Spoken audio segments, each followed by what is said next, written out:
Last month, you ran a straight razor across your wrist.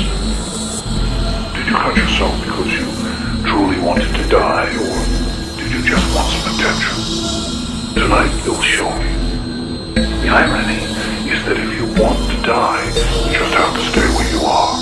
But if you want to live, you'll have to cut yourself again. Find the path with the razor wire to the door. But hurry. At 3 o'clock, that door will lock. And then, this room becomes your tomb. How much blood will you shed to stay alive?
It's in the stomach of your dead cellmate.